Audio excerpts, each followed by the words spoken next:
just reciting this praise to Shakyamuni Buddha once in English, and then we'll continue with a few additional prayers that are about paying homage to these holy objects, because once more we see that we want to align ourselves with them to kind of receive their blessings and inspiration so we can become just like them, each of us having that potential to achieve the same state that the Buddha did. So let's recite this praise to Shakyamuni Buddha, and then I'll give you direction from there. To the founder, the endowed transcendent destroyer, the one gone beyond, the foe destroyer, the completely perfected, fully awakened being, perfect in knowledge and in good conduct, Sugata, knower of the world, supreme guide of human beings to be tamed, teacher of gods and human beings, to you, the completely and fully awakened one, the endowed transcendent destroyer, the glorious conqueror, the subduer from the Shakya clan, I prostrate, make offerings, and go for refuge. And turn the page. On page 75, we'll continue with the second full verse there that starts with homage. Homage to the Supreme Buddha, homage to the Dharma refuge, homage to the great Sangha, to all three ever devout homage, to all worthy of respect, bowing with bodies as many as all realms, atoms, in all aspects, with supreme faith I pay homage. Do not commit any non-virtuous actions, perform only perfect virtuous actions. Subdue your mind thoroughly. This is the teaching of the Buddha. A star, a visual aberration, a flame of a lamp, an illusion, a drop of dew or a bubble, a dream, a flash of lightning, a cloud. See conditioned things as such. Through these merits may sentient beings attain the rank of all-seeing, subdue the foe of faults, and be delivered from samsara's ocean, perturbed by the waves of aging, sickness, and death. Two more prayers that we'll do before we begin the class. Go forward to either page 97 or 98. Again, there are a couple of different versions of the prayer book, so it's either going to be at the bottom of 97 or the top of 98 that you'll find the short mandala offering prayer. Again, this prayer is where we kind of visualize the phenomenal world transformed into a beautiful paradise, kind of symbolic of our future enlightenment and the enlightenment of all beings in that pure state. And we're offering this to the holy beings to, again, to receive their blessings and inspiration as we embark upon another session of studying the Dharma. So let's do that prayer in English. We'll skip then to the Idam Guru mantra to offer the mandala. And then we'll continue with Refuge and Bodhicitta on page 98, once in English, twice in the Tibetan. This ground, anointed with perfume, strewn with flowers, adorned with Mount Meru, 4 continents, the sun and the moon. I imagine this as a Buddha field and offer it. May all living beings enjoy this pure land. Idam Guru Ratna Mandalakam Niryatayami. I go for refuge until I am enlightened to the Buddha, the Dharma, and the Supreme Assembly. By the merits I create through listening to the Dharma, may I become a Buddha in order to benefit all sentient beings. Sangye Chodang Soki Choknam La Changchu Bardu Dakni Kyabsu Chi Daki Chunyan Gi Peso Nam Gi Drola Penshir Sangye Druparsho Sangye Chodang Soki Choknam La Jangchu Bardu Dakni Kyabsu Chi Daki Chunyan Gi Peso Nam Gi Drola Penshir Sangye Druparsho. Okay, you can set the prayer books aside till the end of class when we do our concluding prayers. So let's go ahead and do a short meditation as we usually do, just to focus the mind a bit. Kind of come into this space and let go of any distractions we might have as best as we can. And then on the basis of just a short meditation, we'll go ahead and develop a good motivation for being here. So I'll lead you in a short guided meditation after a few minutes of doing meditation on the breath. So most of you have a technique you might already use with the breath. And if you have that, then certainly you can do that for the next few minutes in silence. But if not, then I'm going to suggest tuning into the sensation that occurs around the area of the nostrils as you breathe in and out through the nose. It's a very subtle sensation in that area. And just try to keep your mind present with it as best as you can. But no doubt the mind will wander at times. Suddenly we'll find ourselves thinking about things we're planning, or something that happened in the past will come into our minds.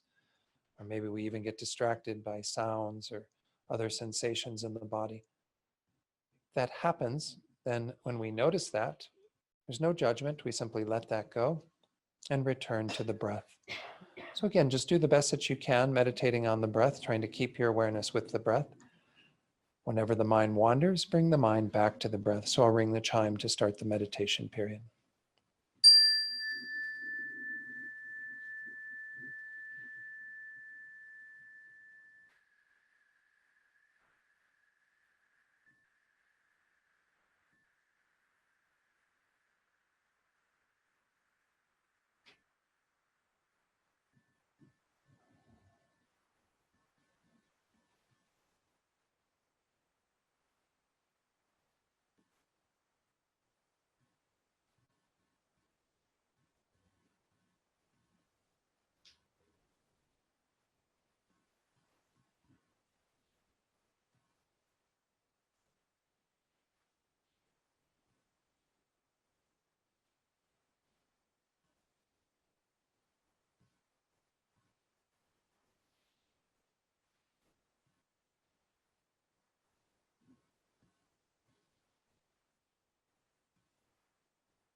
So now to set our motivation for today, I thought it might be useful to reflect briefly on the main topic we're looking at in this short text currently.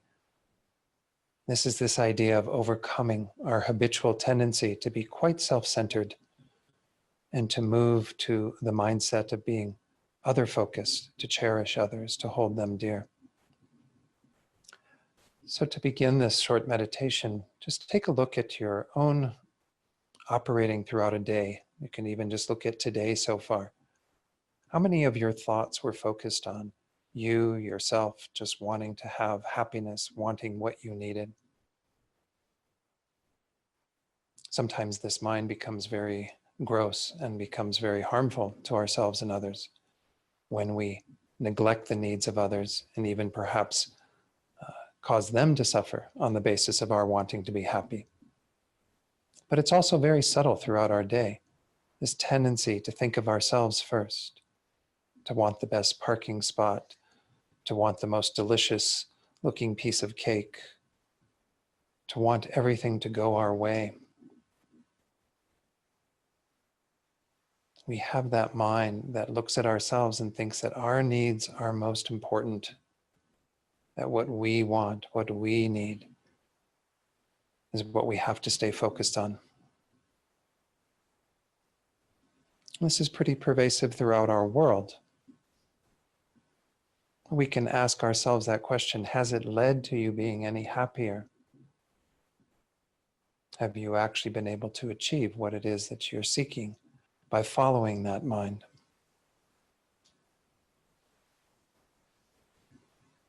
The Buddha says that if we adopt the mind that cherishes others, that holds them dear, we will actually be able to achieve a more lasting peace and happiness. We will actually achieve what it is we truly seek. These verses we're looking at in the text currently are to work with this idea throughout our day, to recognize that even though we might still be doing things that could look like they're self-focused, we want to try to have that mind that is thinking of others, that is holding them very dear and precious, that is dedicated to their welfare, especially through this motivation that we call bodhicitta, this mind that is intent upon helping all sentient beings.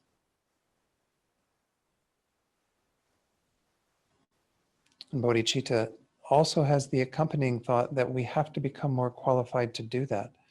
If we are going to help others to the degree that they need to be helped, to guide them on the path that will lead to their own fulfillment of their potential, well, then we have to achieve our greatest potential first. We have to become enlightened. We have to become a Buddha. But we do it within that motivation of helping others.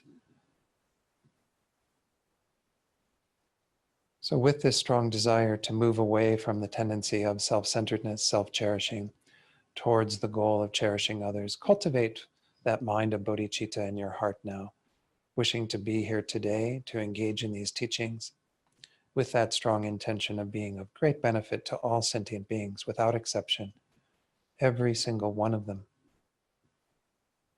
And think that you're here to develop yourself so that you can accomplish that goal. Become enlightened yourself so you can lead others to that same state. And just hold that motivation very deeply in your heart right now.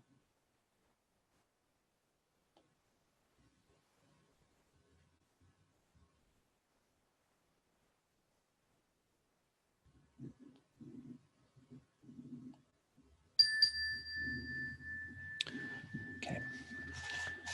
So I think everyone should have a copy of the little text that we're working with on your table there. And for today, I don't think I'm going to go back and review the first part that we went through previously. I think we're going to jump forward to around page 10. But recall that what we're doing with this practice, this is a practice that, again, Lama Zopa Rinpoche has encouraged us to start our day with. This can be a wonderful New Year's resolution. If you didn't get one, on January 1st, if nothing came to mind, you might want to adopt this, doing this every morning and seeing what the effects are over time. So anyway, this is a practice that Rinpoche feels is really important for us to start our day with a good motivation. And so the very first part of it, those pages like 7 through the top of page 10, those were covering the stages of the path, kind of a brief reflection on the way that the Buddha's teachings are structured in this tradition to help us to move our minds gradually to that goal of wanting to become a Buddha for the sake of others. Recognizing that we have to, kind of just as in the same way that children are taught from a young age the basic skills that they need, and eventually then they can enter into, grade school, high school, onto university. We have to kind of develop our own minds in the same way. We don't have the capacity right now just coming in the door to develop bodhicitta. But if we start looking at our own situation first and get compassion for ourselves, then we can extend that compassion to others. So those were the initial meditations that we went through. We're reviewing the stages of the path, and I went through quite a few detailed teachings on what supports your understanding of those as you recite those. On page 10, we had a little recapping verses around working with our gurus, our teachers, and the need to depend upon them.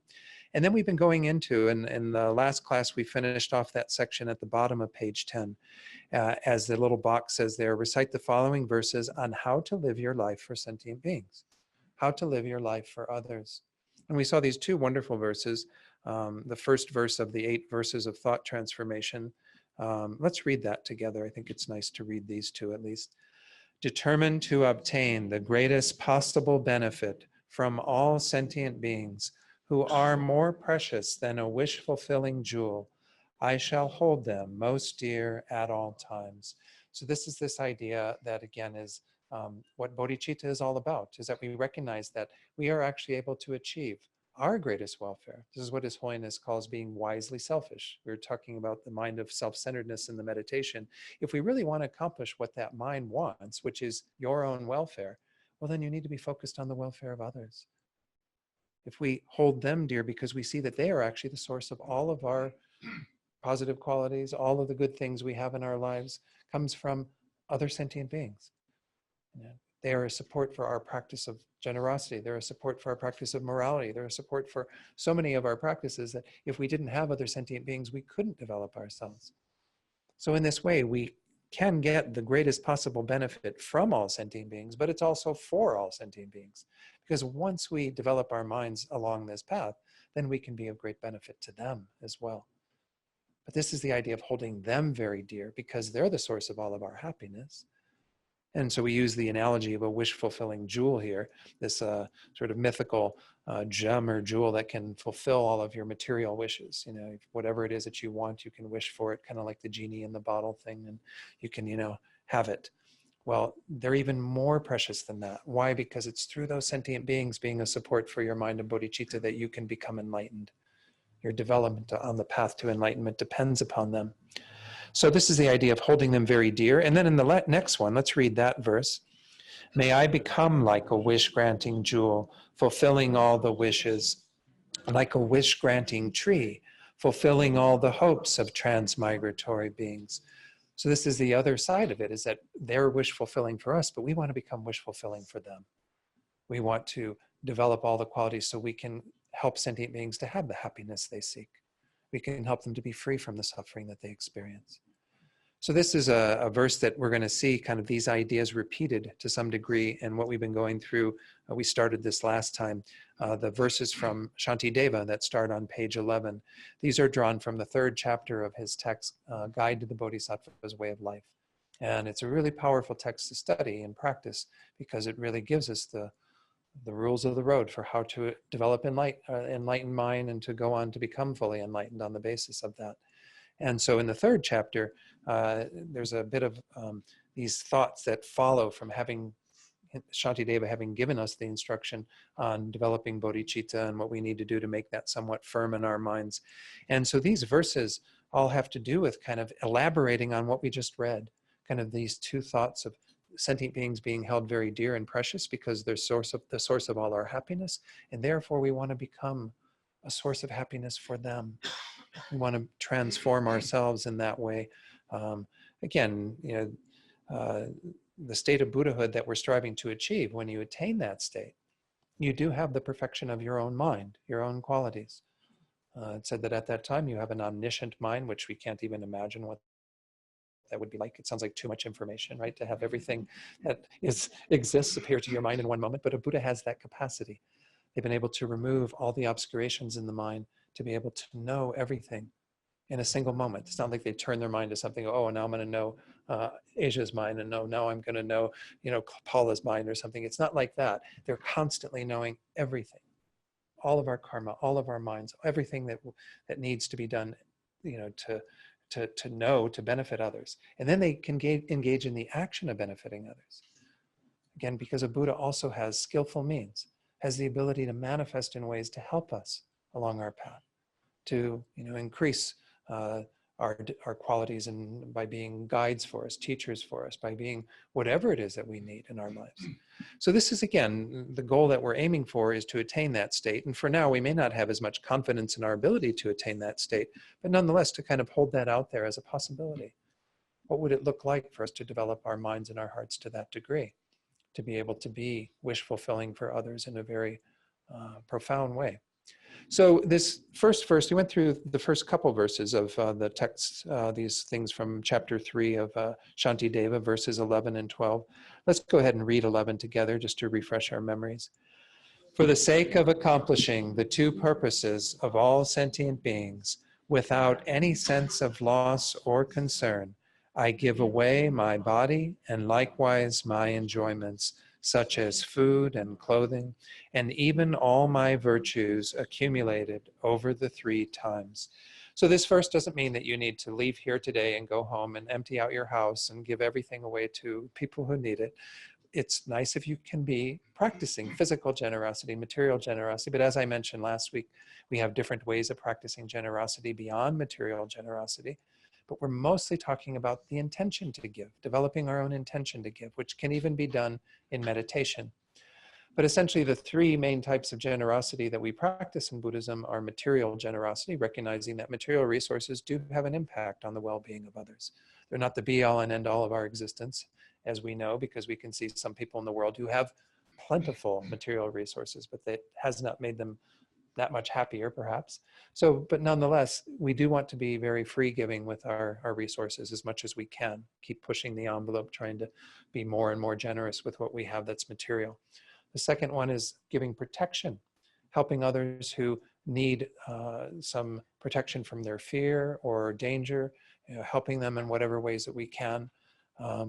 Sometimes they use just a really meager example of like an ant in the summer that gets stuck in some water, a water puddle or something, and it's, it's going to drown if someone doesn't get a little leaf or something and help it out of there.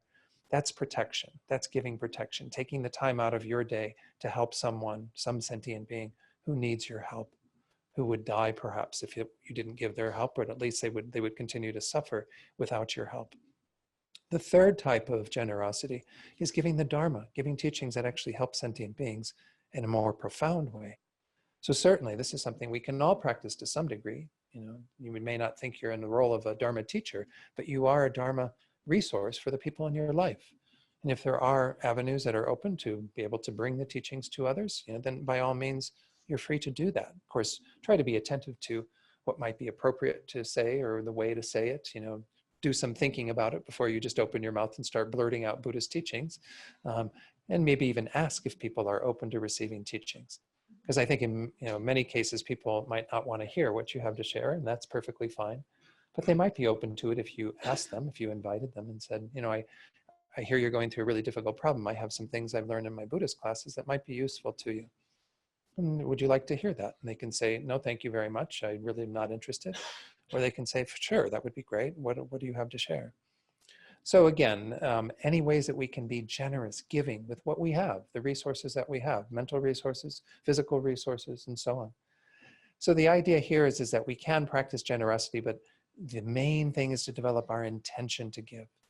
So you can even visualize giving. Again, we went through briefly the meditation of Tonglen, taking and giving. This is a Tibetan Buddhist meditation based on the Buddha's teachings around how we overcome the habit of cherishing ourselves and develop the wish to benefit others. So it's the idea of taking away the suffering of others, taking away what it is that they're experiencing, and we would gladly take it on ourselves.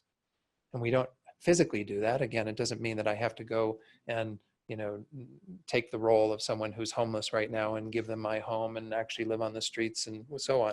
That's not what it necessarily means. It could be a useful exercise. There's actually a Zen teacher who used to work here at Opaya, Brian Joshin Burns, and he and his cohorts often go to New York City because he's moved to a center in New England. And they spend a couple of days in street retreat, just being homeless on the streets with everyone else. It gives a real perspective on the suffering that people do have to endure who are homeless. But nonetheless, again, what we're talking about in this exchange is that you're trying to visualize taking away that suffering, whoever it is that you're working with, and taking it upon yourself gladly, willingly. And start with what's comfortable to you.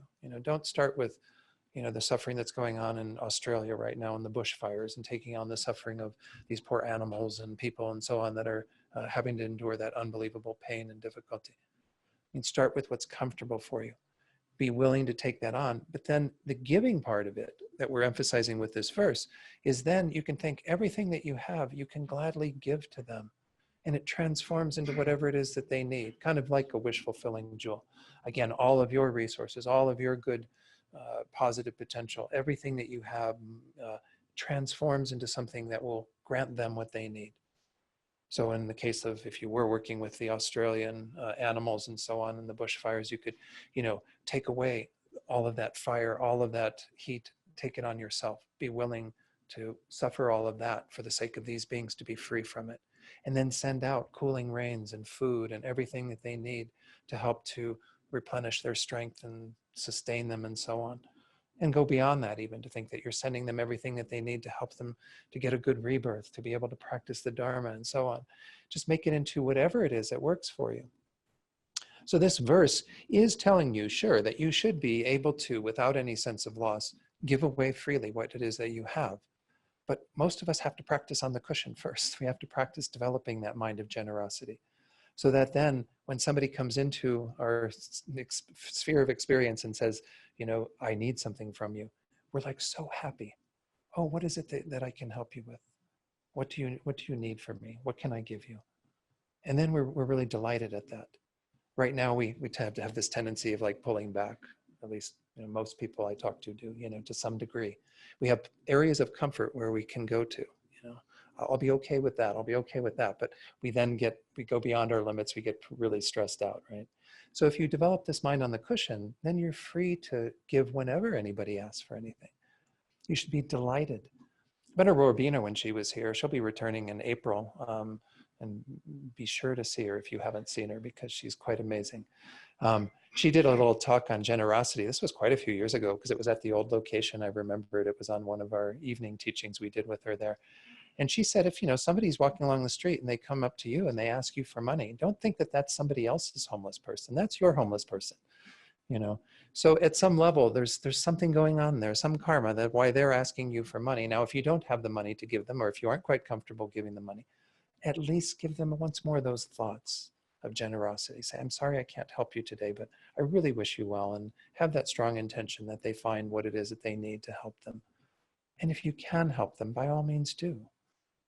So I think that this is, again, the generosity in the Bodhisattva path. Of course, this is the first of the 6 perfections. We're going to do a little class on the 6 perfections when we finish this. When I return in February, after my week away, I'll do a little class on the perfections. And generosity is the first of the 6 perfections, because it's the way that the Bodhisattva, the person who wants to become enlightened for the sake of others, develops their mind initially to have that willingness to extend beyond their own self-concern. It's one of the most prominent ways that we do exhibit that we aren't as concerned about what we have, that we are happy to give it to others. Again, whether it be material goods or whether it be our time, our energy, by volunteering, by doing things that help others, even again, once more, giving the Dharma to them. So it's a very powerful practice. And so we get this wonderful verse from Master Shantideva that's just really encouraging us to have that type of attitude. Now, in the very first line where it says, for the sake of accomplishing the 2 purposes, again, I explained that last week. That's the purposes of being able to accomplish one's own welfare, certainly, because that is important to completely purify our own minds so we are in the best position to benefit them, but then to help others to achieve realizations, help others to achieve progress on the path, to kind of accomplish the goal of both self-welfare and other welfare, which would encompass all sentient beings then. There are other ways of reading that verse where you could talk about kind of the 2 purposes of helping all sentient beings to be liberated as well as to achieve enlightenment. But anyway, we'll let that go for now. That's good enough to talk about it in that vein of achieving one's own welfare, complete purification of oneself, and then the ability to help others to achieve realizations. So let's go on to the next verse. And the little prelude to this is about, kind of, this is the way through practicing this type of generosity that we are able to achieve these great results. So let's read verse 12. By abandoning attachment and giving everything away, I will pass beyond sorrow, and my mind will achieve the non-abiding, sorrowless state, the state of omniscience. Since I will have to give up everything all at once when I die, it's best for me to give it away to sentient beings, because Buddhahood is attained in that way. So the first two lines speak to the great benefit of practicing generosity, which we've already touched on. By doing that, by having this attitude of giving away everything I have, then I will pass beyond my own sorrow and certainly attain what's called the non-abiding nirvana. Nirvana, as it's described, is essentially a state of peace that we all can achieve. But for the Buddha, they don't want to hang out in that solitary peace, because that peace can be very seductive. They want to, from that platform of that peace, be active in the world. That's why we generate bodhicitta and compassion for others, is because we want that impetus to be there throughout our path, as well as when we become a Buddha, so that we will never sort of rest, but always be engaged in the welfare of others spontaneously and effortlessly. So the idea here is that that's how we actually achieve that state, is by giving everything away. And then these last two lines encourage us to do this now while we have the opportunity. Of course, we emphasize the teachings on death and impermanence a lot in this tradition. Why? Because that usually is the impetus for us to begin our practice very purely right now, rather than waiting, to do everything that we can to use every day of our lives meaningfully. Why? Because we may not have another day.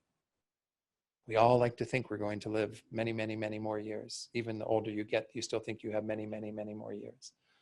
But we've lived so far, and we've been right every day so far by thinking we're going to live for a long time. But we are, one day we're going to be wrong. I mean, I hate to break it to you. One day you're going to wake up and you're going to have that thought, oh, just another day in my parade of many days to come. But that may be the day that it's all over. So as it said here, since I'll have to give up everything all at once when I die, because you're going to have to give it all up. You can't take it with you. You're going to leave it all behind. So you might as well use it now while you've got the willingness and the ability to do that. Why not use those resources and what you have for the benefit of others? And that's how we actually attain Buddhahood, again, is by practicing in that sincere way. Again, we can see some of our teachers, and of course, Lama Zopa Rinpoche, he certainly is being taken care of. Our organization takes care of him, make sure that he's fed and that he has a place to sleep every night and what have you. So that, out of respect for him and what he does for our organization, he's taken care of. But he has a totally selfless attitude. I've mentioned this one time before, at least maybe a couple of times. There was one retreat in particular, I remember him doing this, but I'm sure he does this very frequently. The retreats that he leads, people at the very end come up and make offerings to Rinpoche, in gratitude for what he's done in teaching them for the weeks of the retreat and so on. And there was one time, you get this whole pile, because it's like 200, 300 people that come up in this whole pile of all these envelopes. And at the end of the retreat, he just goes, oh, and give those all to the center for them to work on their project that they have, the Stupa project or whatever. He doesn't sit there and go, I'll take this portion and you guys can have that or whatever. He's just really free with resources. It just doesn't even think about it. And if we really trust it, I had one teacher who told me, if you really trust that the karma of generosity works, then you would give it all away right now, because you know that it would come back to you. You know that you wouldn't have to be without. It's hard for us to do that, to trust to that degree. And I'm not saying do this. Don't take it wrong. Like, you can't, sue me later that Don said to give everything away, and now look at me, I'm destitute on the street. It shouldn't happen that way. But nonetheless, we have to have that kind of trust that what we are engaging in will have the results that we're seeking. And we shouldn't be doing it from that self-centered point of view either, right? Though, I mean, I'm giving away so I'll get something. That's conditional giving, right? We want to have this unconditional giving. We just trust that it'll be taken care of. I don't know if I can share any stories on that, but does anyone have a story on that line, where you've trusted in that type of thing and been taken care of?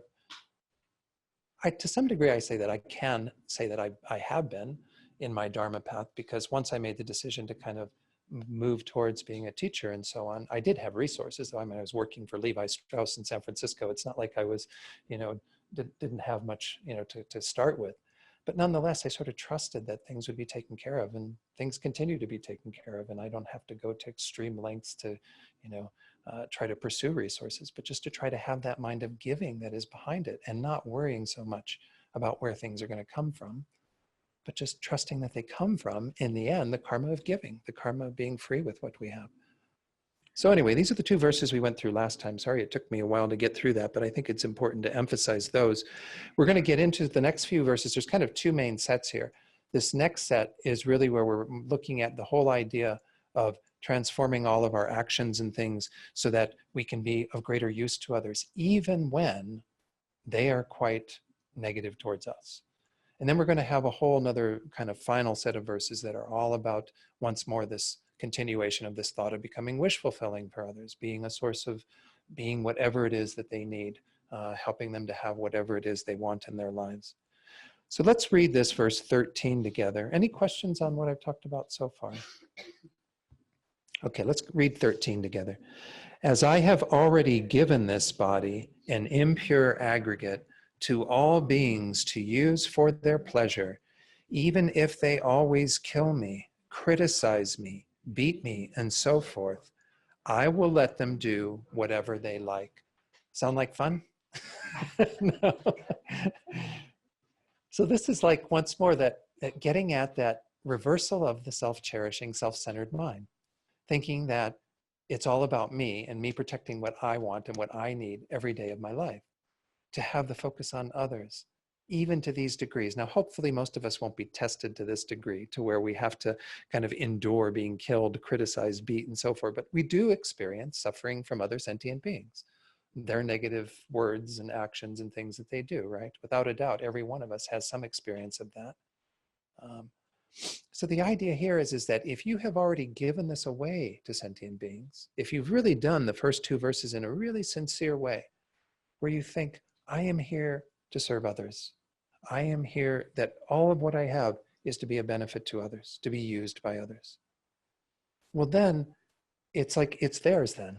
It's kind of like if you gave a kid a gift for Christmas, and say it was something that you really spent a whole lot of time picking out and everything, and you thought it was perfect for them, and you gave it to them, and they started playing with it and were breaking the pieces and doing all this kinds of stuff with it.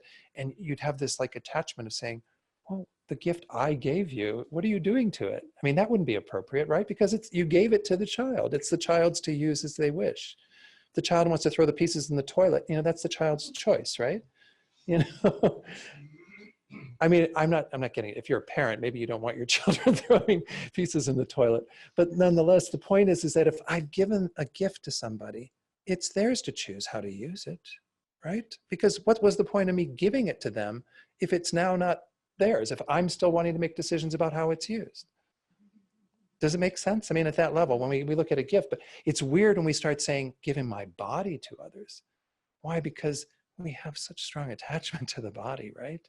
We don't want this body to be injured or hurt or, beat or anything. This is beginning to touch on the real heart of this movement from self-centeredness to cherishing others. And it's a hard one to do. I'm not saying these are easy verses to reflect on and enact in our lives, but we begin in small ways. We begin once more by those physical things that we do give to others. Can we release that? Can we say, now it's theirs? They can do with it as they wish. This is why I'm always still an advocate for giving homeless people money rather than, I know a lot of people go, well, I don't want to contribute to their alcoholism or their drinking or whatever, and I'll give them a meal. But I think that once more, it's the idea of I have to entrust that person to make a choice with my resources. If I'm going to freely give my resources, then let them still have kind of the honor, the integrity to make a decision about that and make it into what it is that they want or what they feel they need.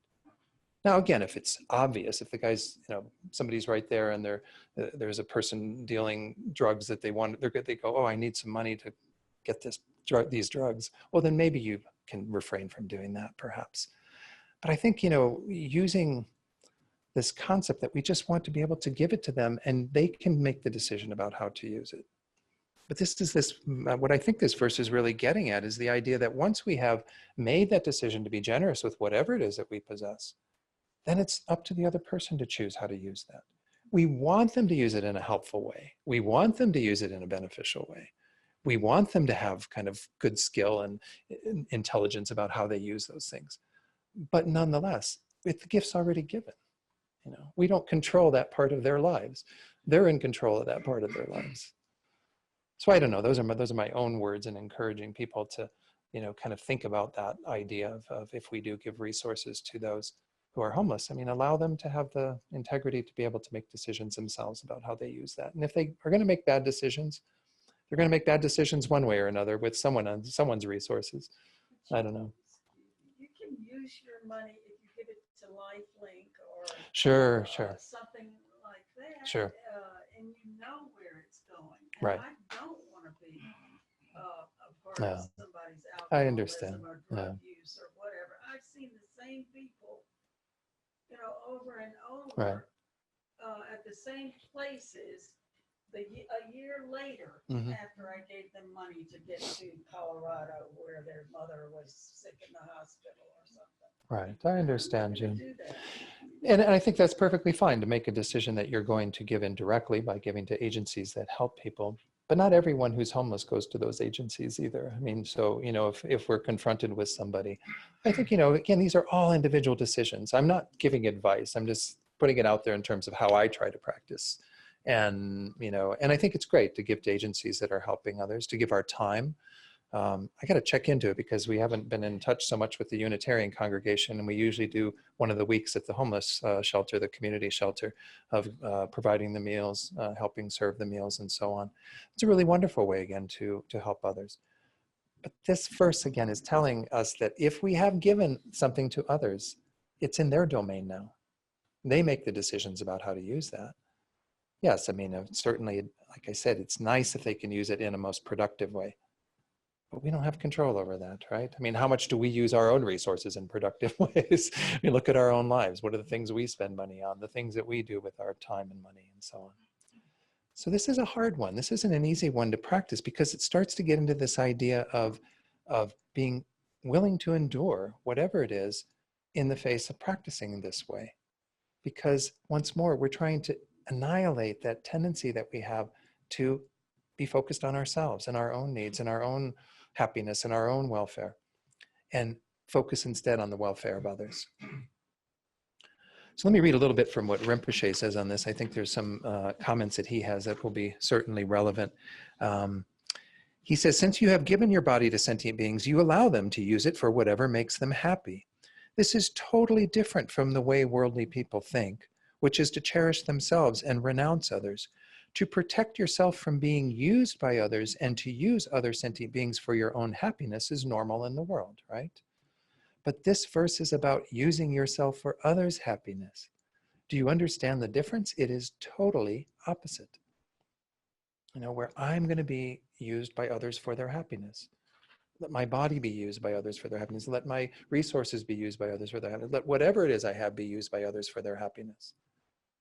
And of course, this should bring, ideally, if you had developed your mind to this degree, it should bring you great joy that others are using your body, using your resources, using whatever it is you have. Because that's your goal, is for it to be useful to others, to be used by others even. And we're going to get into this with these verses where Rinpoche uses the word being used by others. And that makes it sound like there's abuse involved in it. But who's determining what is abuse? If we're actually useful to others, who determines whether you're being used by others? Yeah, Susan.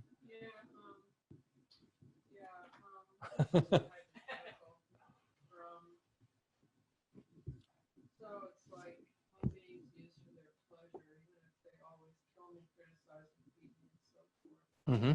I will let them do whatever they want. Right.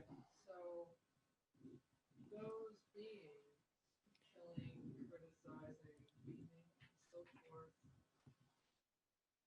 that's allowing an aspect of their own mind, of darkness, drowning in samsara, Mm-hmm.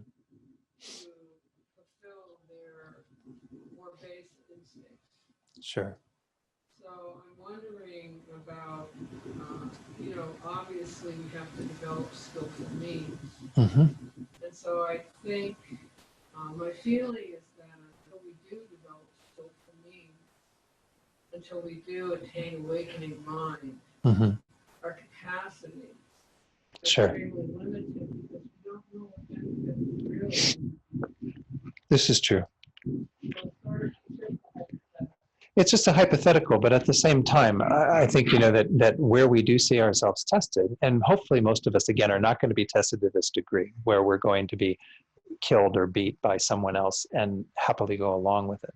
But in Tibet, in the prisons that when China came in, occupied Tibet and still is occupying Tibet, and they still have a lot of people imprisoned in Tibet, they regularly beat and torture people in the prisons.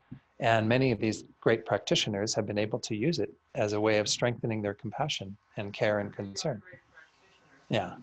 Yeah.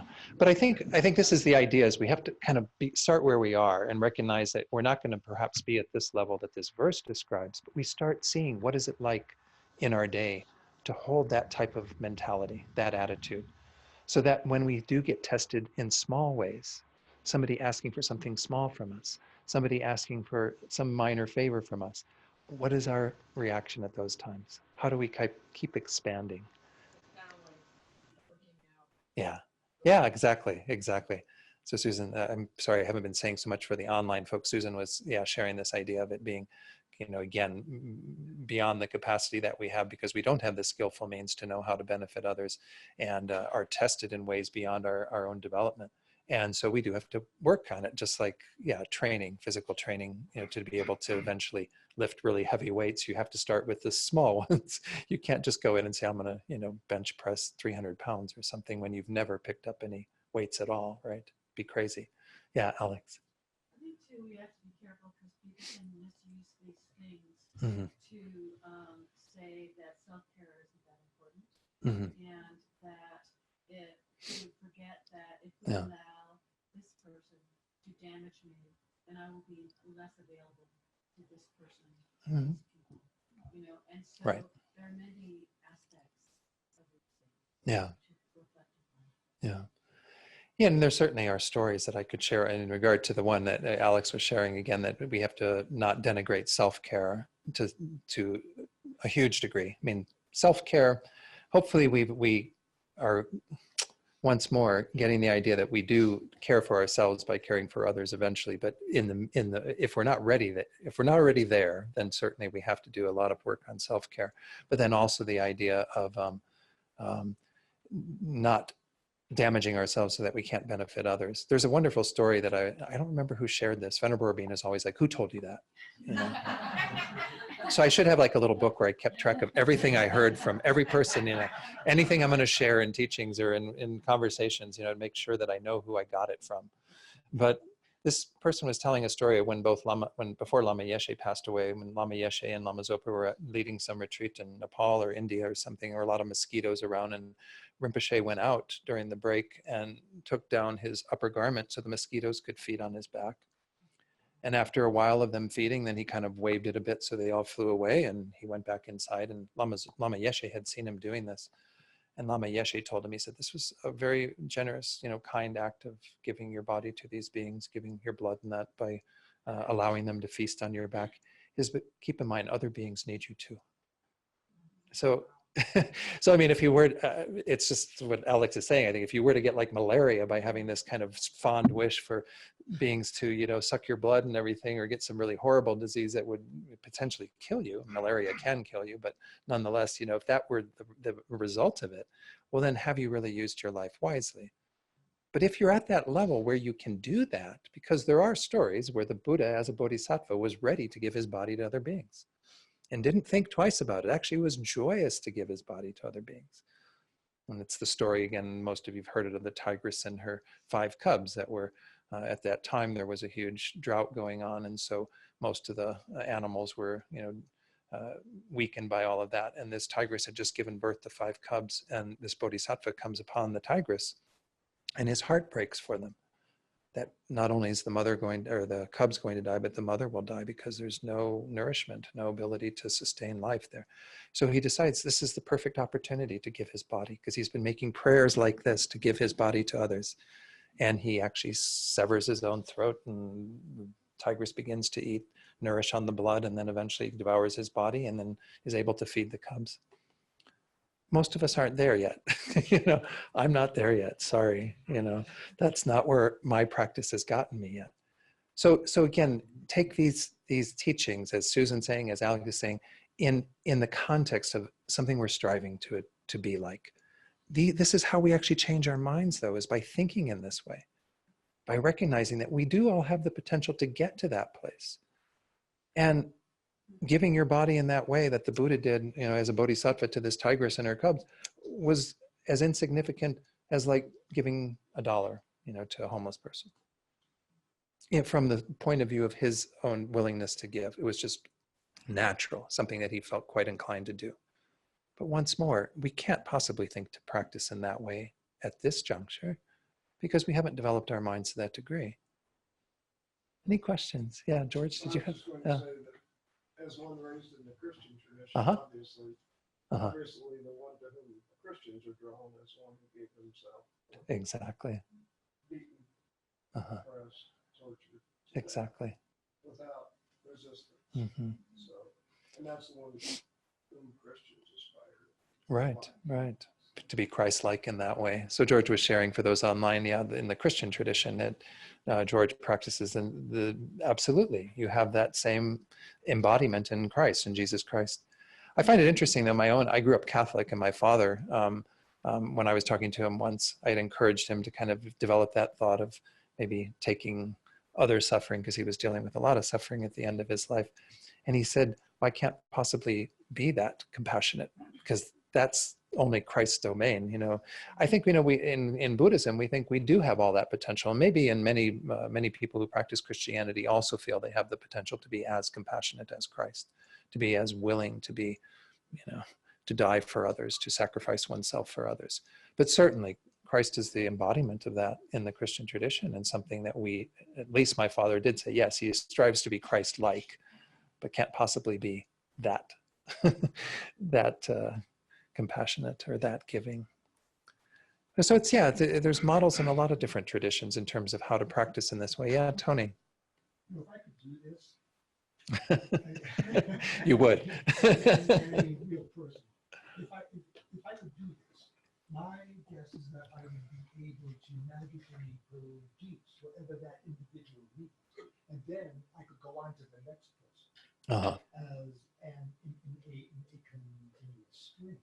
As opposed to having to die and leave that particular street corner for a moment, get reincarnated and come back and just come into naturally producing. Right. That yeah. So Tony was saying that again, his idea is that you would never sort of exhaust it. You would just continue to give more and more and not ever. And that's kind of what we mean by a state of a Buddha, right? Because a Buddha is, again, effortlessly, spontaneously enacting the welfare of others. They use the example, and I frequently go to this example because I think it's a very powerful one, of the sun. Of course, and we all know the sun eventually is going to burn out. How many billion years, I don't know, in the future, or a million years. It's not something we have to worry about today. But the sun is shining its warmth and light everywhere. It's indiscriminately, right? And it just keeps shining it. And beings experience the warmth of it depending on where they're located and so on. But it's there as a resource for beings to partake of, given their own situation. But it's always inexhaustible in a sense. You're always going to have continuing rays of that, continuing to help beings to have the warmth and light that they need. But again, this is just an analogy, but the Buddhas are very much like that. They don't have this kind of being exhausted and spent by virtue of this action, and then having to, go through a whole process to be able to help others and so on. They're always helping as many beings as possible, just like the sun is shining in as many areas of the world as possible. So again, these are aspirations that we're making. We're getting into this whole territory where, once more, these things go beyond what we are able to practice, but they demonstrate how far we have to develop our own minds, kind of give us the dimensions of the bodhicitta motivation so that we at least know where we are within that. Not that we feel intimidated by that. And I know that there may be people who listen to these teachings and get pretty discouraged because they think, oh my gosh, I could never practice that way. I mean, you're asking the impossible of me. Well, first of all, I'm not asking it of you. I'm just simply suggesting that we entertain this idea. But nonetheless, we all have the potential to go to that degree, because the Buddha himself, that bodhisattva who was already pretty highly developed, that was willing to give his body to the tigress and her cubs, that bodhisattva was a being just like us, a being just like, as crazy, deluded, dealing with all the things that we have in our own minds and our own lives, just as, embedded within samsara and all the things that trouble us currently. The Buddha had a life just like that. And the Buddha simply made a decision to pursue a path that leads in another direction. So these teachings are really about choosing how you want to live your life, choosing what direction you want to go in. And of course, we have to become convinced ourselves that this is the right direction. That's what all these teachings are for, is to help us to have that confidence, so that we know that if we move in that direction, we're going to actually achieve the results that we seek. And it's going to be, again, that, like His Holiness says, that by actually being dedicated to the welfare of others, this is how we will accomplish our own welfare. Sure, you want to be happy and you don't want to suffer, but if you really want to accomplish that, then be focused on others, cherish others. Yeah, Mark. Are you saying that any being who is performing, acts that we would consider incredibly damaging, dangerous, Mm-hmm. is actually growing? I mean, these acts actually bring them, closer to wisdom and enlightenment? Not necessarily. So Mark's comment was, are we saying that beings who are engaged in pretty heinous, horrible acts in the world, that they're somehow getting closer to enlightenment or develop? Well, I suppose there's something evil who's using you for, in a way Right. that's really damaging to me. Right. And I would say, okay, that's all right. There's going to be a couple of things to get into this, that what you're bringing up, Mark, which I think it is important to spend a little time on. One is, of course, first of all, that it depends upon our level of development as to whether we can practice in this way and really be used by others and have it be positive for them. Thinking about a situation in the past and imagining what if instead of,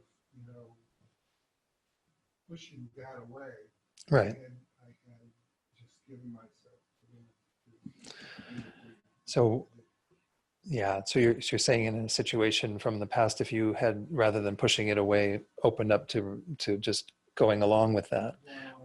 It's really hard to say, because once more, it depends upon where you're at in your own development. If you go along with it, but all you have is resentment the whole time that you're going along with it, and a negative mind because you're feeling used and so on, well, then that's not going to be so helpful.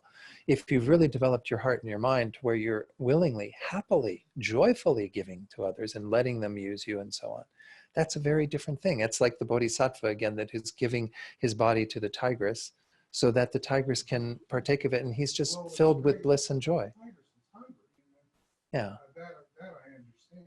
But you're saying again, when somebody's doing something negative, and that's where we get into the, Or person just filled with greed, right. Or in the throes Yeah. of some obfuscation or derangement. Correct. Okay, so again, and that's the other point that I want to bring up, is that we are not in the business of facilitating other people engaging in negative actions. That's not necessarily something we want to be a party to, right? To facilitate other people's crazy minds and crazy actions and behavior. Nonetheless, this is about changing our attitudes. It's not necessarily about the other person and what they're doing. If you can be willing to go along with that and at the same time be of some benefit to that person and help them to change their minds, how wonderful. But the way that we're going to be able to change minds of people in the end is by becoming a Buddha, by becoming enlightened. And this is how you actually go about becoming enlightened. I would concede that if I was willing to give myself to someone that I thought was engaged in something evil and horrific toward me, I would certainly have to be empty of self. Yeah. So certainly, yeah, if you're going to, as you're saying, if you're going to be at that place where you are giving to others to that degree and allowing them to do these things, you would have to have, yeah, kind of that lack of self-concern to that degree, or investment in self. But what we're talking about here, once more, I mean, the examples that we have in our culture, certainly, in the military, right, there are a lot of people who jump on the bomb when the bomb's there, so that their people in their unit don't die. And so they will take the harm on themselves for the sake of others. There's certainly are other people who maybe will, yeah, go forward and be very brave and courageous. People who fight fires, for example, are doing that, right? They're putting their own lives at risk for the sake of others. What you're talking about, though, and specifically when someone's doing something really negative, if we can stop that behavior, there's no reason why we wouldn't stop that behavior. So if somebody, if somebody is going to accost you and assault you, well, then if you can avoid that, by all means avoid it. Don't give them the opportunity to engage in negative behavior. But what we're talking about here is the attitude that if you were to have to give your body to others, if you were to have to be used by others, you would willingly do so. So there are two kind of things that need to be separated, because, and I'm not saying again that it's easy to do that, because we are going to be tested at times in terms of various things. And I hope most of us don't get tested to the degrees that we're talking about, like I said earlier, to where we actually will have somebody trying to inflict great harm on us, and us having to look at that and go, what is the right thing for me to do at this time? But we're talking about changing our attitude, changing how it is. Let me read a little passage from this, and we'll take a short break because it's already after 11. I don't want to go for too long before the break. This is the other book. I keep mentioning this because this book is where Rinpoche taught on a lot of these verses initially. And so there's a wonderful resource to kind of explore these further. On page 103, right after this verse, he says, this verse is saying, I have given this body to be used by sentient beings in whatever way makes them most happy. This is very, very important. You must have this thought to practice or to actualize bodhicitta. I often hear people say, oh, these people are just using me. Even sometimes at meetings in our centers, I hear this. That is because they are not practicing bodhicitta. One time I wrote a letter to a center saying, bodhisattvas want to be used by sentient beings. That is what the bodhisattva's attitude is. They actually accept it. The worldly mind thinks that being used by others is bad, the worst thing, but bodhisattvas are most happy to accept this. If you want to achieve enlightenment, you have to practice bodhicitta, and this is exactly what the bodhisattva's attitude is. Their happiest practice is to be used by sentient beings. It is what they are always looking for. So we're just talking about, again, moving our minds slowly towards that attitude. So I mean, I appreciate what you're saying, and it's interesting to entertain these sorts of ideas of what would it be like if I was in Syria and I was captured by ISIS and blah, blah, blah, blah, and all this various stuff. But most of us are probably not going to experience those things. But what is it like just to go into a mall or a parking area and someone else is aiming for the spot that you're going to park in? I mean, something as simple as that. Do we have that mind that's going, I was here first and it's my spot and, to hell with you? Or do we have the mind that is happy to say, even on like Christmas shopping, when people are all out in the malls and everything, to happily say, no, it's yours, have it. Give that to others. And we're talking about just shifting our attitude to be used by others, even if we change the word to be useful to others rather than to be used by others, because once more, used is simply an attitude that we're having. Right? With looking at it and going, I feel like I'm being used. Well, no, well, you can also be simply that you're being useful. You are doing what needs to be done, and it's your own attitude whether you're choosing to see it as being used or not. Yeah, Alex. I think what we're trying for is not only our ultimate happiness, but their ultimate happiness. Mm-hmm. Which is not the same as allowing them to indulge in the sense of greed or Right. self-harm. Right. Yeah. And so it's tricky. Yeah. Yeah. Yeah. So Alex is just pointing out again that if we're talking about ultimate happiness for ourselves and others, then we're not caught up in, again, their self-harm or the things that they're doing that are going to be damaging to them.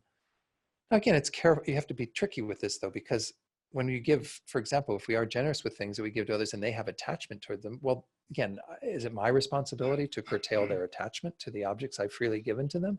I think that gets to be pretty extreme. Now, if I give something to somebody and they turn around and want to harm somebody else with it, well, then maybe there's a different thing there. You know, they are harming themselves by having a mind of attachment, but moreover, they're going to be harming others if they decide to use things in unskillful ways towards other beings.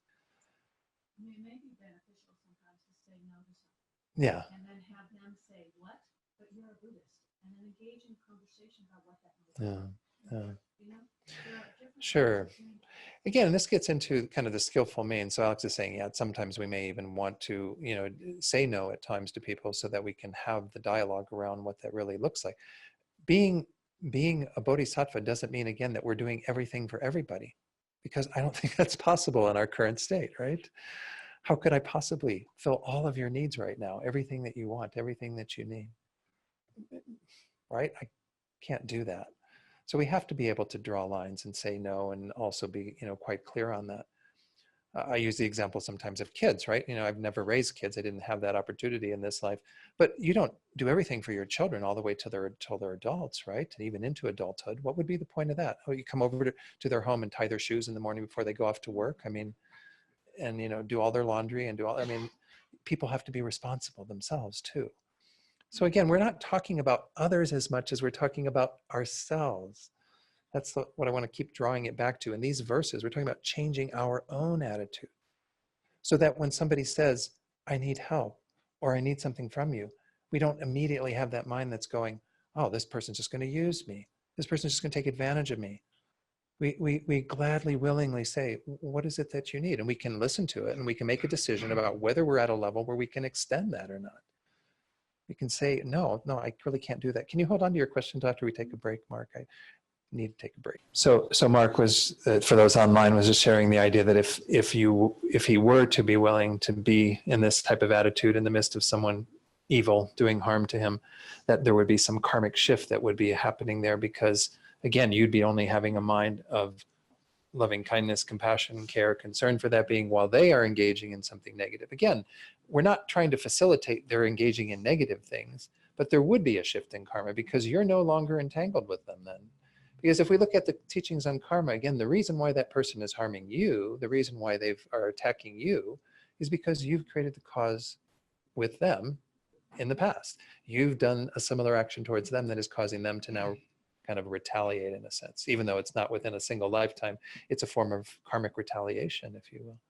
But by you're disengaging from that, it's like you're giving them a gift in a sense, because you're not going to be the one retaliating towards them. Now, of course, they still have to experience some negativity from their actions, but maybe something, as you're pointing out, beneficial could actually come from that. And that's the verses we're going to go into that actually talk about, even in the midst of these things happening, may we have the wish that it only be a benefit to them.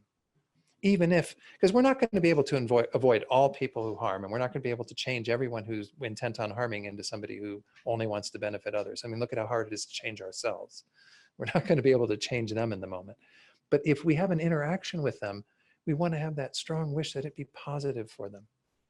I mentioned when we had our conversation over the break, I've heard from some teachers that if you have a negative experience with a Lama, it's better than having no experience at all. It's like if you go hear some Lama teach and you get really angry and upset at them and even like raise your voice and asking a question to them or something, that's better than you not having been in the room at all.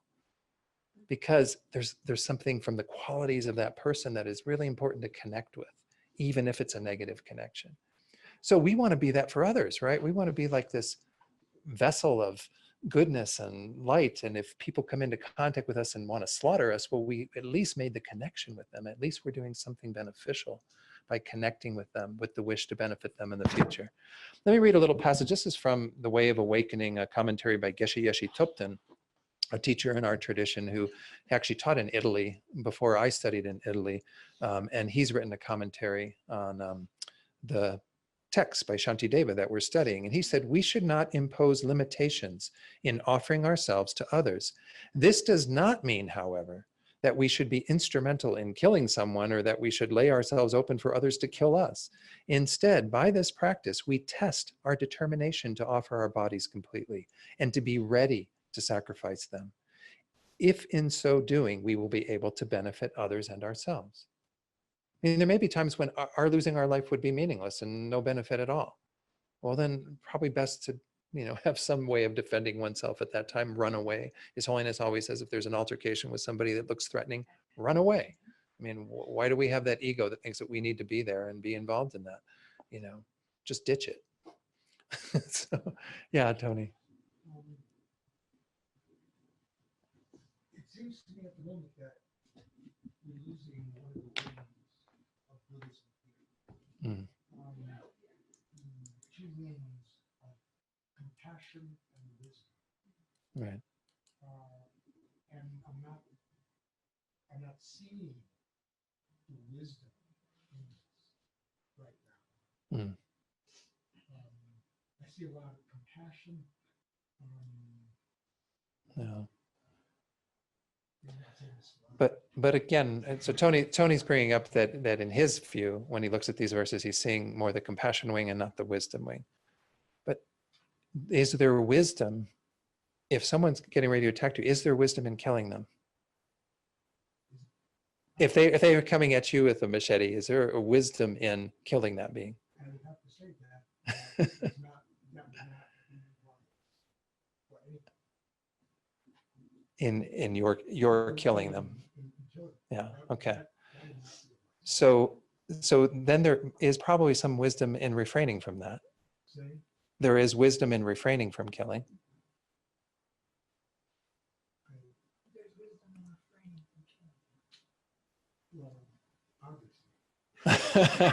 obviously. I'm just trying to get you along the track here. So then there is wisdom in having compassion for that being.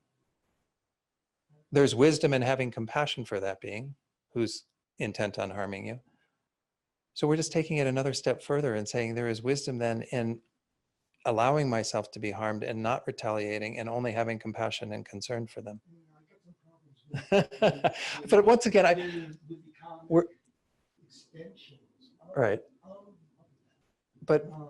But I think this is what we're on, is like this idea of once more, is with just in that passage I just read from Geshe Yeshe Tupten, having the determination to practice in this way. It doesn't mean that, again, most of us are not going to be faced with that I know situation, I mean, I know I cannot do that. Yeah. All I'm saying is that I'm going back to what I said. I don't see the wisdom here, and I'd like to see it. Okay. So That's why I'm okay. difficult. It's all the compassion. Okay. So Tony was just reiterating, he didn't see the wisdom wing. Let's see what other folks have to share on that. Susan. I think, so that's why it's called a graduated path. So Susan said that's why it's called the graduated path. And I believe that Shantideva was writing for people, individuals who are probably had developed wisdom wing to some degree. I think that this desire to accumulate merit, wisdom is very good. And I think it's important for us to understand that while we're confused, while we circle samsara, we're confused. Mhm. And in order to develop the wisdom way, I think it's important to contemplate. Mhm. And I think it's also important to know what our limits are. Sure. I think that to attempt something before we have the capacity to Mhm. is definitely not the desire. Advised or just, Not yeah. advised. And in fact, I mean, Susan's just bringing up again for those online that yeah, this is a graduated path, that we actually do have to accumulate wisdom over time, but we keep in mind that we can't practice beyond where we're at, I mean, if you know. can't swim, Yeah. you're not going to jump in the deep end of the Right. pool. Right. Because then you might drown. And then what good are you going to be to other beings? If you've Right. gone ahead Right. and jumped into the pool and drowned, Right. you don't know how to swim. Yeah. So aspiring to learning how to swim is a good thing. Exactly. So that if you get tossed Yeah. and float at least. So and again, and there is even, and within the Bodhisattva vows, this is breaking a vow if you practice beyond where you are capable of going to. So the wisdom is there, absolutely. But the wisdom is measured within this idea that this is about training our minds to move in that direction. It's an aspirational Yeah, thing. It's not, I have to do this right away, or exactly. I have to beat myself on the chest because I haven't been able to do that yet.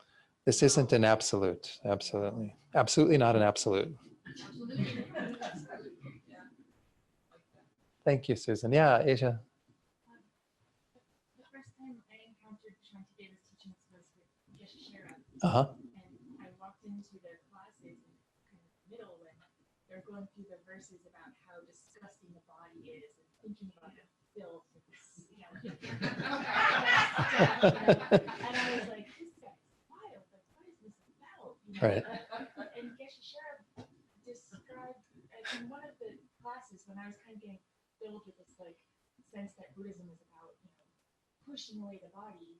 He made the point that this is an antidote to our normal way of thinking, our attachment. It's Right. to kind of try to pry off some of our normal mind of Mhm. attachment to the body. So it's not that we have to hate the body. It's just that we usually think of it as so clean and beautiful that this will change that, remove that attachment.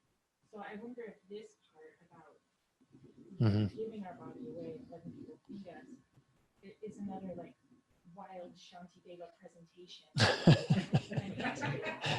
Just an antidote to our Yeah. natural clinging. So Asia is just speaking to her own experience of coming into Shantideva's teachings with Geshe Sherab, talking about the undesirability of the body, the unpleasantness of the body, which is one chapter. In chapter 8, he goes through all of that. And you might have the thought, as you did, that this is a pretty, kind of demeaning the body or whatever, but it's about lessening our attachment, lessening the delusions that we have. And wondering if this is similar. Absolutely. This is about kind of lessening the tendency we have to be self-cherishing, self-centered, self-focused, thinking that it's all about me and what I have and what I need, and not thinking about others. And again, these are extremes. We're being tested here to this extreme to put this type of thought in our head of what it would be like for our body to be used for their pleasure, even if they kill us, criticize us, beat us, and so on. It's about changing our attitude more than it is about that actually happening. But we have to be ready for when that actually happens, if it happens, which for most of us, again, probably won't in this lifetime. What would we do at that point? What are the thoughts we would have at that point? Yeah, Susan. So isn't the person doing the criticizing, the beating, and the murdering creating really bad karma for themselves? Sure. So then by our allowing them to do that, aren't we allowing them to create really bad karma for themselves? Well, and that's why, again, we do have to take that into consideration. This is what came up when I was dealing with the one question, in terms of, we don't want to facilitate other people's bad behavior, but we don't want to engage in bad behavior to confront that bad behavior, right? So that's like I said, into what Tony was saying, the wisdom is there that if somebody's coming in to harm you, to kill you, and you kill them, well, then that's unwise, right? Because karmically, you are creating a karma that is the same thing they were going to create to you, and only bind you up further with that person and experiencing your own suffering. So if there's a way to extract oneself from that situation through other forms of wisdom, but don't have the attitude that, and again, there are these rare situations. Once more, there's always something in Buddhism that becomes an exception, like when the Buddha again was a bodhisattva and took the life of one person, one merchant on board the ship that was going to kill the other 499 merchants or whatever. There are those rare instances where somebody can take another person's life out of compassion. But most of us don't have that ability to have a very pure heart when we are engaging in that type of an action. We're going to act out of our own habitual clinging to ourselves, defending ourselves, not wanting others to take advantage of us or whatever. And that's the attitude we're trying to change. Steve, were you going to say something? I'm sorry. Lock them up until they're better. Yeah, I mean, there are a lot of ways of dealing with things that we don't, in our world, take into consideration. We think that the only way is an eye for an eye, tooth for a tooth, that type of mentality.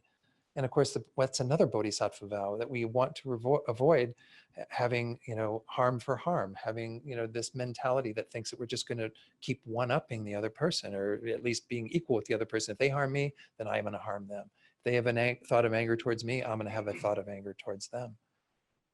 This doesn't get anywhere in the world. It doesn't get anywhere karmically ourselves, because we just keep furthering the same habitual patterns. So this is about breaking free of those. And yes, these verses are pretty outrageous. It's, as Asia says, Shantideva being, what was the word you used? Kind of wild, he's kind of out there, and giving us this model of how to behave that's really, really beyond our own capacity right now, and see it as that. Don't sit there and go, like, again, even talk about the little tigress thing. Don't go taking a hike this afternoon up in the Santa Fe, forest, and you come across a mountain lion with her cubs and think, oh, Dawn said it's time to give my body to others, so I'm not telling you that, it's, most of us are not ready to practice to this degree at this level. Steve and then Tony. We're taught in our studies here to be analytical, and perhaps sometimes we give that a little bit of mess, and not entirely literal, and treat these teachings as like just intended to kind of shake us up a little bit generally, without looking at every single word. So nonetheless, I appreciate Steve, just for those online saying, maybe we are overanalyzing to some degree and not be too analytical with all of this, because we have a tendency of doing that, but to take it as something to shake us up, to kind of move us out of our comfort zone and say, what's it like to entertain these thoughts of moving beyond where we are currently at? But nonetheless, Lama Zopa says some pretty, serious stuff on these things. And it's kind of hard. And again, Lama Zopa is there as an example of what it's like to be at that level, to kind of embody that. Let me share one of those, and then we'll go to what Tony's saying.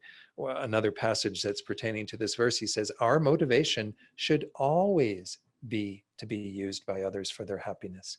If you are going to practice bodhicitta, this is what you have to accept. If what you want is to liberate sentient beings from the oceans of samsaric suffering and enlighten them, you need to achieve enlightenment. If you want to achieve enlightenment, you need to practice bodhicitta.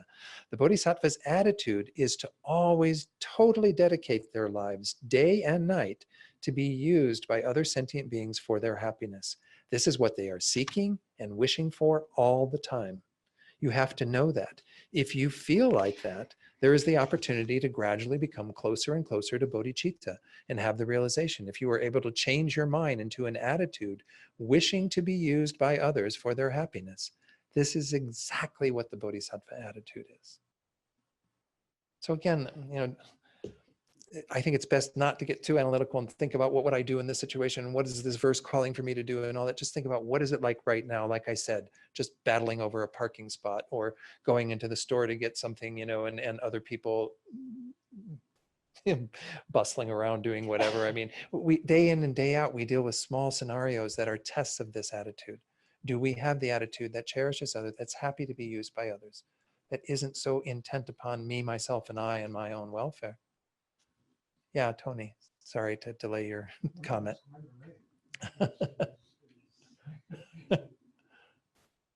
that you just said, I've come to equalization. For some reason, I went to the very end, after verse 55. Right. After waking from sleep, before you get out of bed. This is page 14, if you want to read along. After waking from sleep and before getting out of bed, today I am going to use my body, speech, and mind in virtue of sentient being. Yeah. Right there, that brings in the wisdom thing, the wisdom wing for me, my body, speech, mind, and virtue. Yeah. And then just kind of continues on to Chitta. And now that's why I'm saying I've become equalized with this teaching. Okay, good. So Tony was just saying he became equalized with his teaching by going to that verse, or that quote from Gampopa that's on page 14.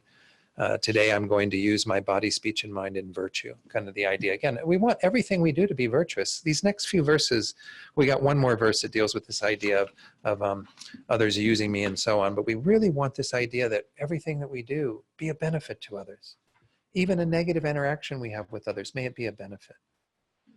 let's move on, because I think we've got some good points settled by looking at this one verse, and I think the other ones will flow a little more naturally from that.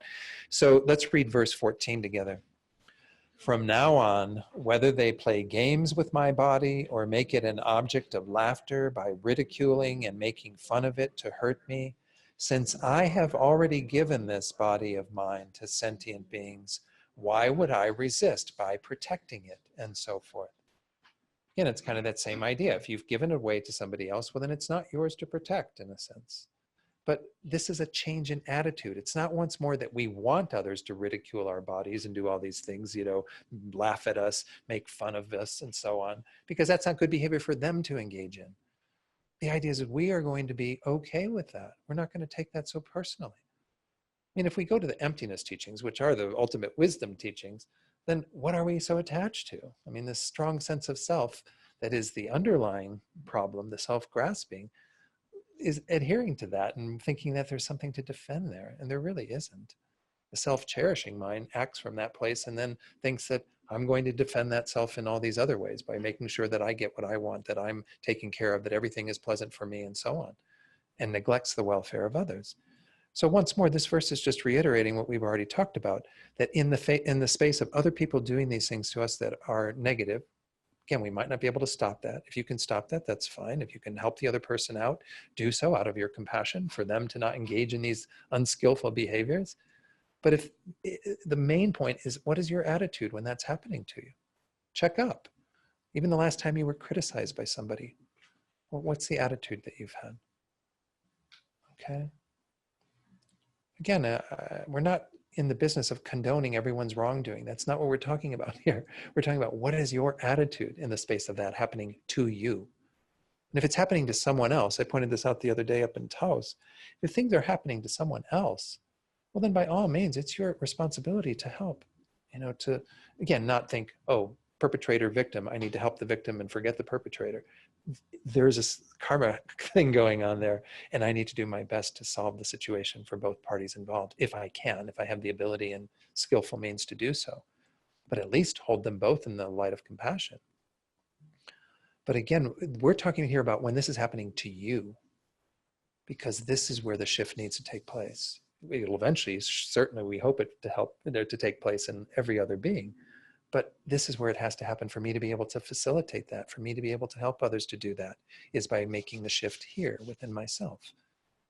So this is, once more, this is meant to be taken quite personally in this advice. It's not meant to be, I need to go home and tell everyone that I know to practice this way.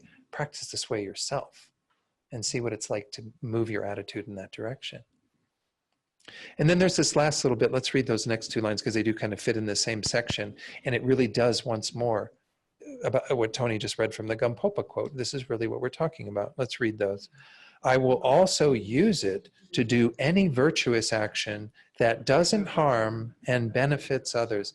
An earlier translation had and only benefits others. And the idea that we don't want it to harm, but we want it to only benefit others. Everything that we do with this body, everything we do with our speech, everything we do with our minds, may it only be a benefit to others and never harm them in the least. Remember, this is the wonderful quote from His Holiness. He says, we should do our best to help others, but if we can't help them, at least don't harm them. So we really don't want anything that we do to become a source of harm to others, and if possible, only a benefit to others. We're going to get into that in these next few verses, the rest of verse 15, as well as 16 and 17, where we have this idea that we want everything we do to once more become very useful, very beneficial for others. Any questions up to this point or comments? Again, I think the time we spent on the previous verse was worth it, because again, we can read these and understand the way that they're meant to be seen as advice for how we want to change our attitude throughout our day, so that we can become that for others. We can help others in that way and not continue to harm them and so on. So now that let's go through this little bit that's there in this italics between verse 15a and 15b, the second part of verse 15. It says they're praying for virtues to become causes that do not go to waste. That's what these next bits are about. Includes, in verse 15b, we're going to see praying for yourself to become a cause of only benefit for others. And then in verse 16, praying for others' attitudes to become causes that do not go to waste. In other words, they bring about benefit for that person. And praying for others' actions to become causes that do not go to waste. That's verse 17.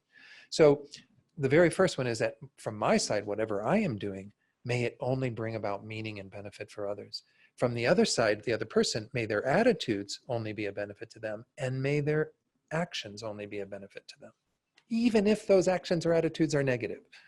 It's a weird thing. We're entertaining this kind of paradoxical thinking of the bodhisattva.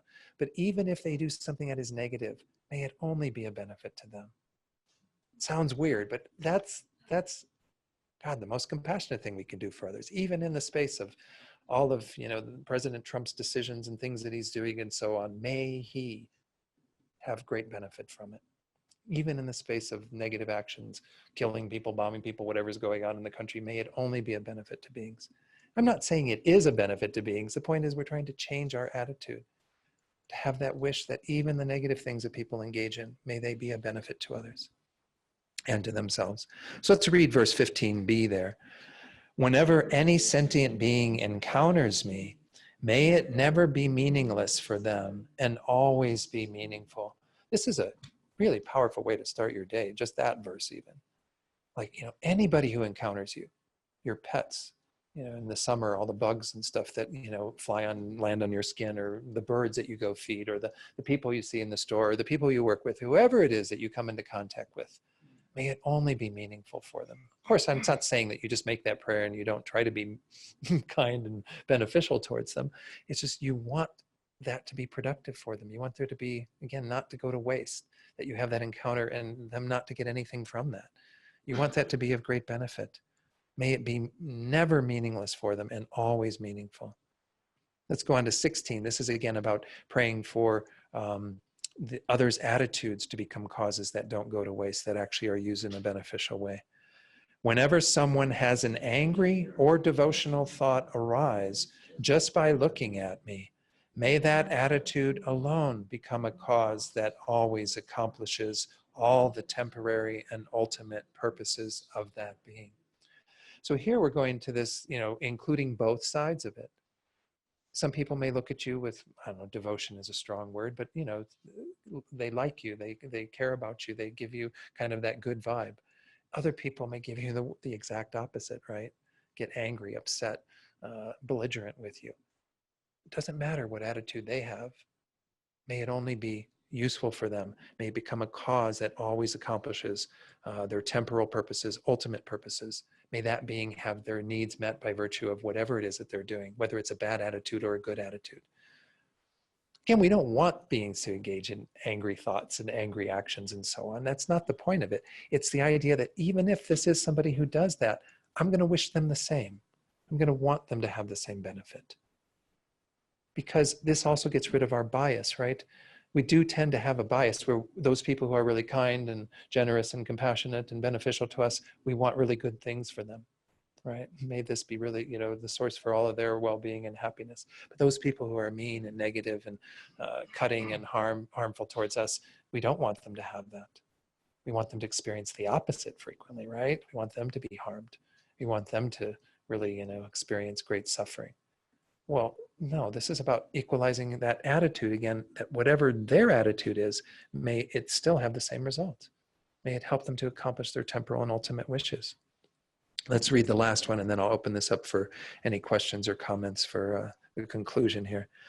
Whenever others criticize me with their speech, harm me with their bodies, or likewise insult me behind my back, may all of them have the fortune to achieve great enlightenment. So this is wishing for even the greatest possible good for beings, regardless of their actions. Previous verse was their attitudes. Here it's their actions. Whatever they do physically, verbally, to me, may it only be the cause for them to attain enlightenment. Now, is it the cause for them to attain enlightenment? Well, no. I mean, we all understand that if they actually do harmful things to other beings, it's not creating the causes for enlightenment, because it's with delusion and they're going to have the karmic effects of that and so on.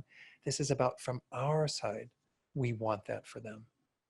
May even those who do the worst harm to me achieve enlightenment, attain that greatest state of happiness and well-being. Go back to Jesus Christ. Jesus Christ had those thoughts towards his tormentors even, thoughts of compassion and love towards those who crucified him and so on. His, at least the way I was taught of who Christ was and who God was, is that all merciful, all compassionate. Nobody's outside the sphere of the compassion of these beings. This is what we're trying to develop in ourselves, is that same compassion that would have it for those who are tormenting us versus those who are helping us. No difference. Any comments or questions on these verses? They're kind of nice thoughts, I think, to start your day with, because it really does influence. And I find that as I've been reciting this every day, that sometimes I'll have those things where somebody will have an interaction with me and I go, oh yeah, that's right. I want this to be really meaningful for them, whatever. And it sometimes changes in how you respond to them, right? Because you keep in check then those negative states that are like, oh, what's this person doing? And what do they want from me? And blah, blah, blah, blah, whatever. You just think, oh, wow, may this be meaningful for them. May it be beneficial for them. In some way, may they benefit. These are really powerful. Let me see if there might be some things from Lama Yeshe or Lama Zopa that I want to share here. Let me go to 106. That might be a useful one. And by the way, yeah, I'm really encouraging you to pick up a copy of this. They're free right out in the hallway there. This one about verse 15b there. This prayer is very important, Rinpoche says. You are praying to become wish-fulfilling for anyone who looks at or thinks of you. Not only other people, but even animals, insects. Just by seeing you, remembering you, hearing your voice, touching you, or whatever, may all their mental and physical sicknesses be healed. May they find faith and devotion in Buddha, Dharma, and Sangha, and may they develop compassion, bodhicitta, and the good heart, actualize the tantric path, and achieve enlightenment. You want all the good for them. Whatever encounter you have with any being, may it be meaningful for them. Now, once more, whether it is or not, isn't the point, is whether or not you're changing your attitude. Bodhisattvas engage in a lot of these kinds of attitudes that are impossible to some degree. They don't necessarily have the effect. Even look at, most of you recall when we study bodhicitta, we talk about 3 different mind states based on the level of courage that you have. One is called the ruler-like bodhicitta, where just as if you are worried about the welfare of all the beings, you have to become the ruler. You have to become the person in the most prominent position to be able to have an effect on their well-being, right? That's actually how we attain enlightenment, is because we need to become a Buddha in order to benefit all beings. We need to have the means in order to accomplish the welfare of those people that we want to affect. So ruler-like bodhicitta is the first one. The second one is called ship captain-like. And this is the idea that you want to take everybody to enlightenment together with you. Just as if you loaded everybody in the boat and took them all across the water to the other side, to the shore of enlightenment, you would take them all with you. You'd all arrive at the same time. Well, that's a bit more courageous too, because once more, you're going to need to do all of that to get everybody on the boat with you, to get everybody to go to enlightenment with you. The most courageous is the shepherd-like bodhicitta, or shepherdess, shepherd person, sheep person. I don't know what the right non-gender specific word is. But this is where, just as a shepherd would attend to the sheep first and make sure that they're all safe before retiring for the day, this type of bodhisattva attitude is, I'm going to get everyone else enlightened and then I'll get enlightened. That's even a bit of that verse 55 that Tony jumped ahead to, that is from actually chapter 10 of Shantideva. This idea that as long as it takes, I'm going to stay in this world of suffering, to get everyone out of this world of suffering, to get them all to enlightenment. Well, the bodhisattvas develop that courageous attitude, but is that possible to do? Is it possible to get everyone else enlightened? Even just this room full of people, everyone else who's in this room, can you get them all enlightened before you become enlightened? Good luck. It does take, once more, we talked to Susan's comments about skillful means. It does take these skillful means, the upaya of a Buddha, to be able to accomplish that. We don't have the capability, the capacity to enlighten other beings unless we're enlightened ourselves. Just like someone who is in quicksand has to rely on someone who's out of the quicksand to get them out. The other people in the quicksand aren't going to be able to get you out. So it's the same. We cannot depend upon those who are in the same situation as ourselves, unenlightened and so on, completely. We have to rely upon those who are enlightened. So for us to help others, we have to be enlightened. nonetheless, the bodhisattvas practice that mind of saying, I will hold back my own enlightenment. I will continue to take rebirth again and again and again for as long as it takes to empty samsara.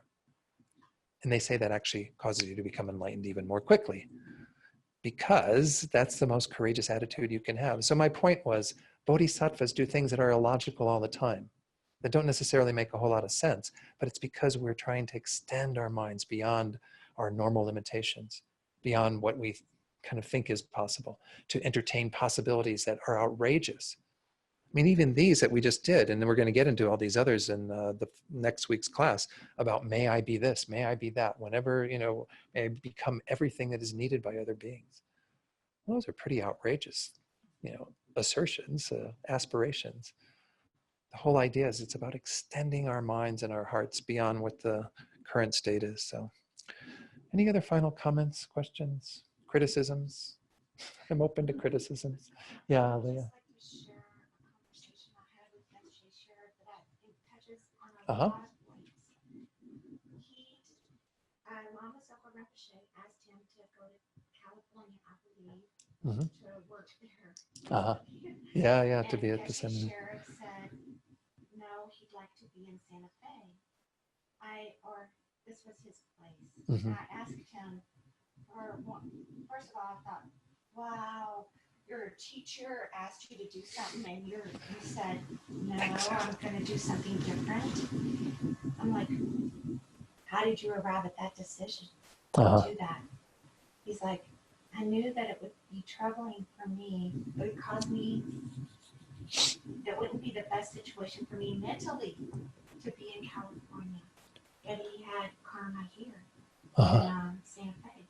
And I immediately think, well, Lama Zopa Rinpoche, wow, was that a hard situation after you said that? He's like, when you told him, what did he say? He laughed with kindness and love for me. He said, go to Santa Fe? Yes, of course. How I thought. So it's not as extreme as some of those issues or those other examples where someone asks you for something. Mm-hmm. Because Lama Zopa Rinpoche requested he go there Right. to a different place. And he said, No. no, because he was looking at how Sure. he was wise. Right. So super wise to know that. Good. So Leah, for those online, was just sharing the story when Geshe Sherab was asked to teach at the Seichenling, or Sister Center in San Francisco, and Lama Zopa asked him this, and he asserted that, it wouldn't be good for his mind to be there, and consequently not be a benefit to the beings there, or the karma that he has with the people in Santa Fe wouldn't be, there'd be a severing of that, and so on. And so Lama Zopa, when he received that news from him, just was laughing and being very joyful and embracing Geshe Sherab from that point of view. I think, again, this is the wisdom side of it too, right? Again, we do need to pay attention to all this and don't just go blindly in this direction, that direction, whatever, what anybody says to us. We always have to once more hold true to the principles that we're trying to practice and ask ourselves that question: where can I be of most benefit? How can I be of most benefit to others? I don't know. And then consequently, I don't want to go too far because we're already at 12 o'clock, but that when I covered that one text here, I taught on the Bodhisattva's Jewel Garland, and I was reading something from Alex Berzin's commentary, and he said he went to His Holiness to ask that various question is, how do we decide what to do with our lives in terms of what is most important to do, what do we focus on? And His Holiness gave him 3 criteria. I think I can remember them all. He said, first of all, look at what you have the skills and abilities to do. So that if you have to get totally retrained and, retrofitted in order to be able to do something different with your life, well, then that may not be the best thing. Sometimes we do have to do that occasionally. But secondly, look at what is not being done by others. How can we possibly, do something? He said, third, what is of most benefit? What will benefit the most beings? But then he said, Alex added on a 4th criterion that was essentially from Ringu Toku, I think was the teacher who gave him this. He said, the other thing is we are going to look for something that we enjoy doing, that we want to do, that we feel enthused about doing. And it's nice to hear that from a Lama, because a lot of the times they say, well, you just buckle up and, do it. You don't even worry about, whether you're happy doing it or not. You just do it. But no, your inner happiness is a really important part of the equation. So it's nice to hear Geshe-la saying that, that his own inner happiness was also part of the equation in making that decision. But we see that if we do something that we're miserable doing, well, then we're not going to be of much benefit to others either. All the other things are going to fall by the wayside, right? Because what's the point of us doing something that we're miserable doing? Yeah, there was a hand over here. Was that Eric? Yeah. I was just saying that I had the general impression from the teaching that a major ingredient in the teaching is a generosity of spirit. Yeah, good. So Eric's sharing, the idea that from the teachings, he can say that a major component is a generosity of spirit. This is really what we're talking about, kind of how do we manifest in the world and share that with others as best as we can. Again, we don't have the perfect ability to do that, to influence others to the greatest degree, but it shouldn't stop us from having that thought and that wish, and then continuing to develop ourselves in that direction. So these are really powerful verses to recite every day and to kind of guide your life and guide how you want to be in the world. And change will happen over time. Trust me, it does happen over time. But it does take that dedication to, acting according to these verses, not just simply reciting them every day. That's why I'm spending time talking about them, so you know what it looks like to embody these, So, all right, let's go ahead and do our closing prayers. Page 235. I'm sorry, 246. We do different prayers at different teachings. 246. Before we recite this prayer, this is also from Master Shantideva, and it includes that verse 55 from chapter 10. These are other verses from chapter 10.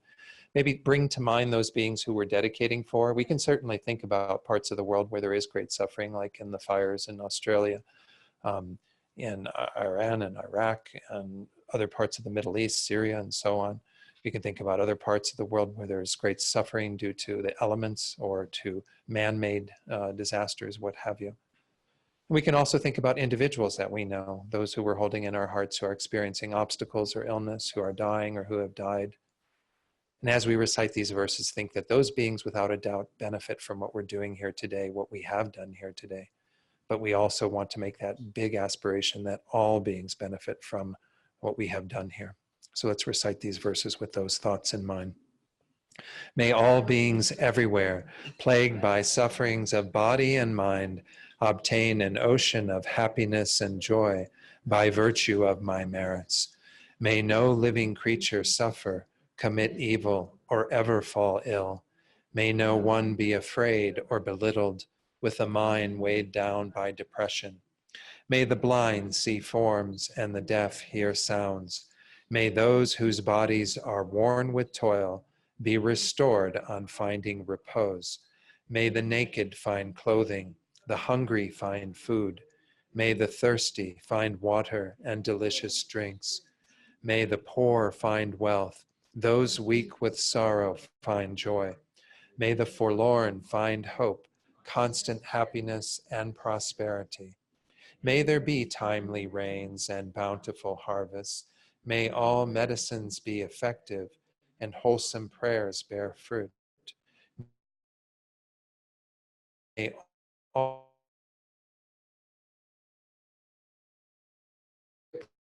whatever diseases there are in the world, may they never occur again. May the frightened cease to be afraid, and those bound be freed.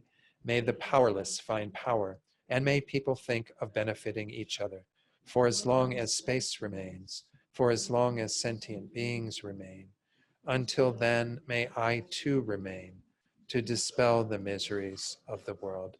Turn back one page, and we'll start with the prayer that's on paperclip to page 245 for His Holiness, and then we'll go to the other side for the prayer for Lama Zopa Rinpoche. And as we recite these prayers for these teachers, we can think about all the teachers that exist in all the varieties of spiritual traditions. Those beings who are dedicated, have dedicated their lives to helping others, providing guidance in so many ways to help beings to practice good morality, to be enlarging their compassion, their love for each other. All these beings who are guides, may they all have good health and long lives, and may we always have perfect guides in all of our lives. the wish-granting, wish-fulfilling jewel, source of every single benefit and happiness in this world, to the incomparably kind Tenzin Gyatso, I beseech, may all your holy wishes be spontaneously fulfilled. You who uphold the subduer's moral way, who serve as the bountiful bearer of all, sustaining, preserving, and spreading Manjunath's victorious doctrine, who masterfully accomplish magnificent prayers honoring the three jewels, Savior of myself and others, your disciples, please, please live long. Okay, thank you all very much for all the participation too. It's great to have all the comments and the questions and everything. It really helps to elaborate on the teachings. So final thing.